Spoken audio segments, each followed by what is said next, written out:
কড়া নিরাপত্তার মধ্য দিয়ে একযোগে শুরু হয়েছে এসএসসি ও সমমান পরীক্ষা। এবার ৩,৭১৫টি কেন্দ্রে মোট ১৯,২৮,১৮১ জন শিক্ষার্থী পরীক্ষায় অংশ নিচ্ছেন, যা গেল বছরের তুলনায় প্রায় ১ লাখ কম।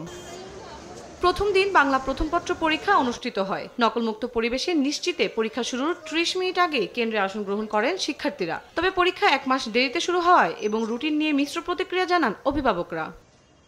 মতিঝিল সরকারি বালক উচ্চ বিদ্যালয় পরিদর্শন করেন শিক্ষা উপদেষ্টা অধ্যাপক ডক্টর CR আবরার। পরে তিনি বলেন, প্রশ্নপত্র ফাঁস ও গুজব ঠেকাতে সামাজিক যোগাযোগ মাধ্যমে নজরদারি চলছে। ৭ দিনের মধ্যে ফল প্রকাশের কথাও জানান তিনি। দেশে আজ এই পরীক্ষা, এটা এসএসসি পরীক্ষা এবং তার সমমানের যে অন্যান্য পরীক্ষা সেগুলো শুরু হয়েছে। আমাদের পরীক্ষা সবে শুরু এবং যদি সম্পন্ন আমি এখন শেষ করি নাই, পরীক্ষা সবে শুরু, ছাত্ররাও দিচ্ছে না, আমরাও কিভাবে এটা সম্পাদন করছি সেই পরীক্ষাও শুরু। এটা শেষ হবে সামনের মাসে, তো আশা করি সম্পন্ন।